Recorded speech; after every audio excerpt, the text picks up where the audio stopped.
High everyone, welcome to my channel. I know you all are well. আজকে আমি তোমাদের জন্য একটি নতুন ভিডিও নিয়ে আসলাম। আমি তোমাদের দেখাবো বেইজিংয়ে আমরা 1 মাস কোন হোটেলে ছিলাম এবং আমাদের হোটেলটা কেমন ছিল। Don't skip this video, let's start it.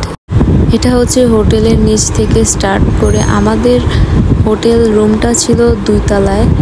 So এখানে 2 তলা থেকে আমাদের রুমে প্রথমে প্রবেশ করলাম।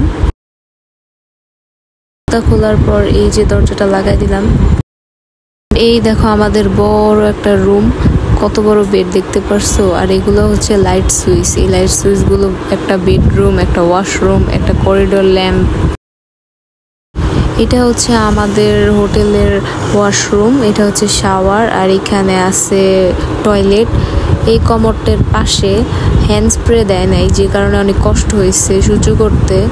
চায়নাতে কোনো ওয়াশরুমে হ্যান্ড স্প্রে থাকে না, যে কারণে মানুষের সহ্য করতে অনেক প্রবলেম হয়।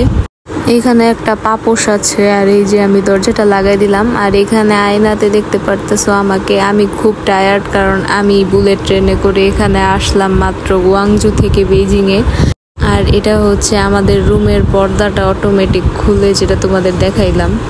আরও একটা ইন্টারেস্টিং জিনিস, এখানে বেডরুমের পাশে বেসিন আছে, আর বেসিনে একটা সুন্দর মিরর আছে, যে মিররটা অনেক বড় আর অনেকই বেশি সুন্দর। যারা টিকটক করে তাদের জন্য এটা বেস্ট। এখানে দাঁড়ায় দাঁড়ায় তো অনেক বেশি রিলস বানানো যাবে, কারণ এখানে মিররটা এত বড় আর পাশেই বেডরুম। ওয়াও। তো রাত্রে ঘুম থেকে ওঠার পর সকালের ভিডিও এটা, কারণ রাত্রে আমরা অনেক বেশি টায়ার্ড ছিলাম। আমরা জার্নি করে গুয়াংজু থেকে বেইজিংয়ে আসি। এটা হচ্ছে মর্নিং এর ভিডিও। আর তোমাদের যদি ভিডিওটা ভালো লেগে থাকে তাহলে অবশ্যই লাইক, কমেন্ট, শেয়ার করতে ভুলবে না। Wait for my next video. Thanks for watching. Bye by.